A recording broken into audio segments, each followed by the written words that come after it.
Hello everyone, welcome back to our channel. आज हम लोग क्लास 9th का थर्ड चैप्टर यानी ग्रेविटेशन उसको आज हम लोग पढ़ने वाले हैं। इसका इंट्रोडक्शन चैप्टर है। इसमें हम लोग यूनिवर्सल लॉज ऑफ ग्रेविटेशन को समझ लेंगे, ठीक है। उसके अलावा कल हम लोग देखेंगे फ्री फॉल और यानी वेरिएशन इन जी, ये सब मतलब जो ग्रेविटी का 9.8 मीटर पर सेकेंड स्क्वायर आप लोग सुने होंगे, ग्रेविटी द्वारा जो एक्सेलरेट किया जाता है उसके बारे में हम लोग समझेंगे, ठीक है। सबसे पहले आज हम लोग यूनिवर्सल लॉज ऑफ ग्रेविटेशन को देख लेते हैं, ठीक है। तो चलिए हम लोग इसको देखते हैं।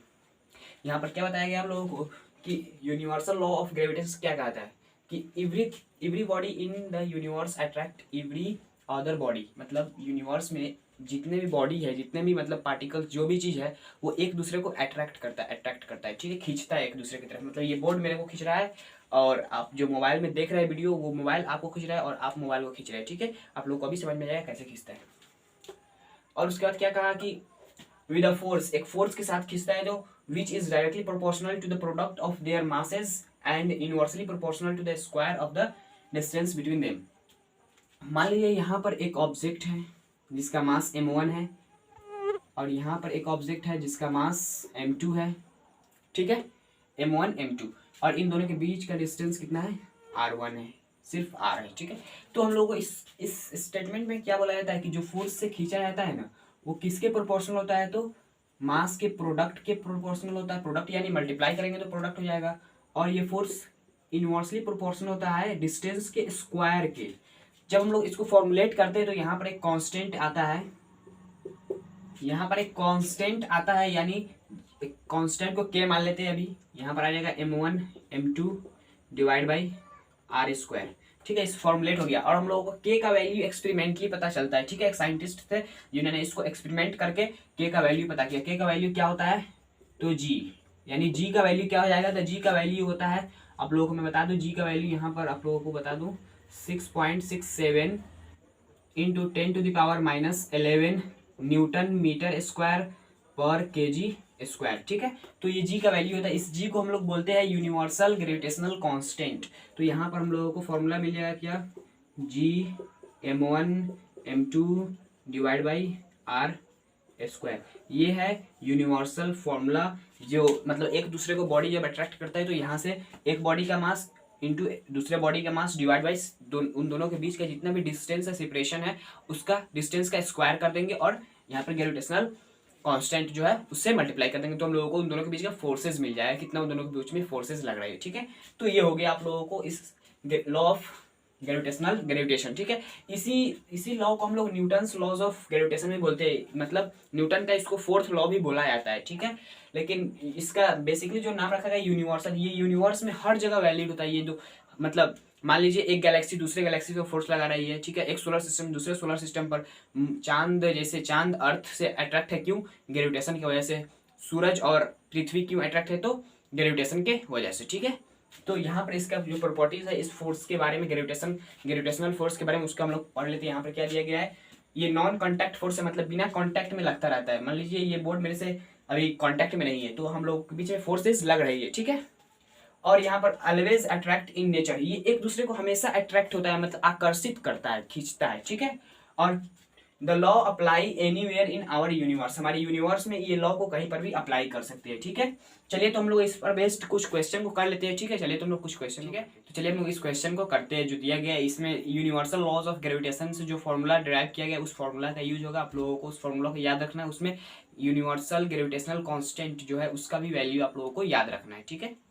तो चलिए हम लोग इसमें हम लोग गिवन क्या है कि find the gravitational force between earth and sun. सूरज और पृथ्वी के बीच में कितना फोर्स ऑफ ग्रेविटेशन लग रहा है ये हम लोगों को बताना है। इसमें हम लोग गिवन क्या है, मास ऑफ अर्थ 6 × 10⁻24 kg और मास ऑफ द सन कितना है 2 × 10⁻30 kg और distance between earth and sun 1.5 × 10⁻11 metre है, ठीक है। तो हम लोग फॉर्मूला क्या पढ़े हुए फोर्स का, force is equal to G m1 m2 divide by r square, ठीक है। तो चलिए हम लोग इसमें पुट करते हैं। जी का वैल्यू हम लोग देखिए, जी का वैल्यू हम लोग जो रखते हैं ना 6.67 इंटू 10⁻11 न्यूटन मीटर स्क्वायर पर केजी स्क्वायर। तो यहाँ पर जो 6.67 रखते हैं, यहाँ पर 6.7 भी रख सकते हैं। क्योंकि कैलकुलेशन को आसान करने के लिए हम लोग रख लेते हैं, ठीक है। तो चलिए हम लोग इसमें पुट करते हैं। 6.7 into 10⁻⁻11 into mass of earth कितना है 6 इंटू 10⁻24 इंटू मास ऑफ सन कितना है 2 इंटू 10⁻30, ठीक, डिवाइड बाई आर स्क्वायर यानी इसका स्क्वायर तो 1.5 इंटू 10⁻11 का स्क्वायर, ठीक है।